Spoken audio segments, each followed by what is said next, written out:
Greetings! It's been a while, right? I've really been preoccupied the past couple of months. I kind of took a break from the internet too. It makes me feel kind of depressed when I spend too much time away from the outside world.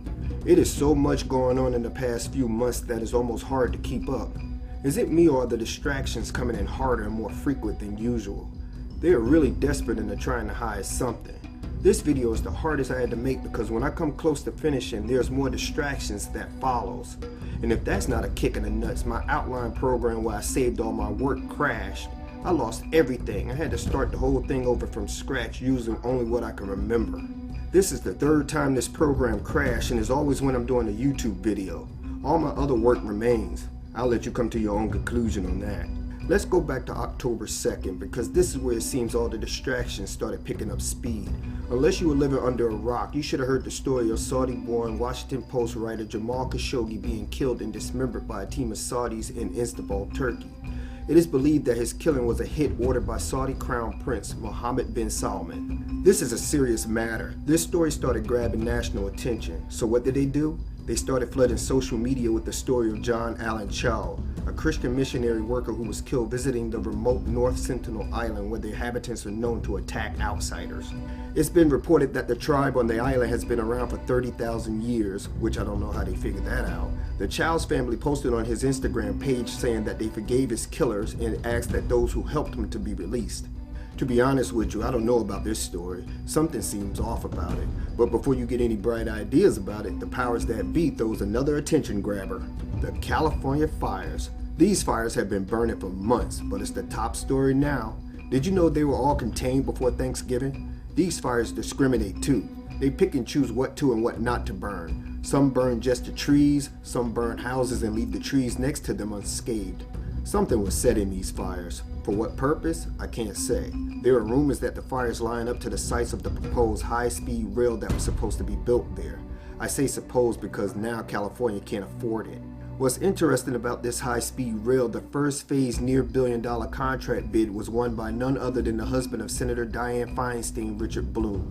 Richard Bloom is the principal owner of Tutor Perini, and Tutor Perini won the contract. This company, Tutor Perini, has a bad reputation from being sued for multiple fraud cases to racketeering and conspiracy to money laundering.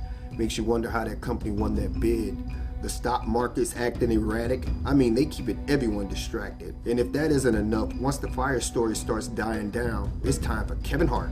Now this story is ridiculous, but they have to give us something. And if this doesn't sound like a setup, I don't know what does. A decade-old comment resurfaces at this particular time when he's getting ready to host the Oscars. All of a sudden, the LGBT community gets upset. This man made a dozen movies during that time and not one protest. The reason he didn't apologize at first is because he said he addressed that situation numerous times and he was tired of it. I can't blame him. He's a comedian. He tells jokes that he thinks is funny to his target audience. It's not like he said it in a serious manner. If a gay comedian said he would crack his son over the head or kill himself if he turns out to be straight, that would be funny as shit to me. You know he's not serious. It's a setup to keep you distracted. To keep the distraction going, on December 19th, Donald Trump out of nowhere pulls the troops from Syria and claimed that we defeated ISIS, even though there was a recent bomb attack on January 16th that ISIS claiming credit for. We've been fighting for a long time in Syria. I've been president for almost 2 years, and we've really stepped it up. And we have won against ISIS. We've beaten them, and we've beaten them badly. We've taken back the land, and now it's time for our troops to come back home. I don't know how this decision was made. It literally came out of left field. It has rattled the world. None of us believe that ISIS has been defeated. Now, 2 Democrats and 1 Republican saying the same thing. There's a saying in the military that any country the U.S. place boots in, they never leave. What's going to happen is they will send a handful of troops home to give the illusion that they all returned home and relocate the rest that didn't go home. I seen it firsthand during Desert Shields, and that's just one of the tricks they play on the public. Moving on. 3 days later, Trump plays hardball by holding the American people hostage with his announcement of a government shutdown because he couldn't fulfill his lie of Mexico paying for a border wall. I'm going to talk about this for a minute. Trump really playing on American stupidity. I mean, who really believed that? That's like your neighbor telling you he's putting up a fence to keep you from crossing his yard and you're going to pay for it. What kind of sense that makes? Sometimes I think this whole Trump presidency is a test run to see how far dumbed down America has become so the elite can make their next move. Can you name any country on this map? Honestly, Honestly, my geography is so horrible. I can't name anything. Like Try nothing. naming something. Is it South Africa? Nope. We have the country of Asia. Nope. That's a continent, and Oh, that's oops. Russia. Oh, damn. I'm silly. That's okay. Man, it's been a while since I've been in school. That's okay. Any country on the map. Africa. That's a continent. Country. Damn it. How about a country in Africa? I know South Africa's over here somewhere. No, it's No, it's south. down here, yeah. Yeah, it's south. Oops. Can you name any country on this map? Yeah. Africa? That's a continent. Oh, God. Can you name any countries in Africa? God, no. Who knows stuff like that? Can you name any country on this map? Yes. Africa. That's a continent. Oh, country. Greenland or Iceland or something? That's Alaska. Any country. No. And on the entire map. This is so horrible. Where's America? I would say this big one, but I'm probably wrong. You're definitely wrong. Okay. Can you name any country on this map? Oh my gosh. Shouldn't I be taught this in school? I would hope so. South America? That's a continent. Oh my god. How about a country in South America? Yeah. Honduras is here, somewhere here. Can you name any country in Europe? Is this one Europe? No. This one? No. The things he's getting away with is unbelievable. And this whole wall thing is a scam. One, it's never going to be finished. Two, American contractors and farmers will lose out on all the cheap labor the Mexicans provides, and there's a whole lot more buildings still popping up since the last time I talked about it. And three, if approved, the funding that's desperately needed elsewhere will be creatively stolen. Believe that. Didn't at one point Trump said that the wall was in the process of being built?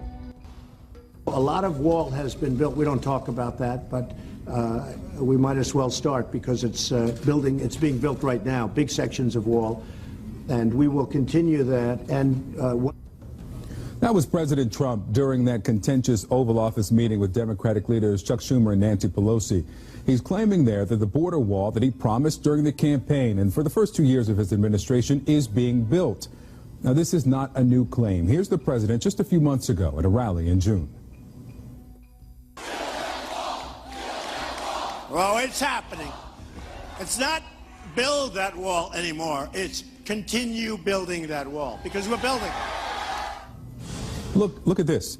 His supporters have even traded in those build the wall signs for finish the wall signs. So is this true? Has Congress approved funding for the border wall?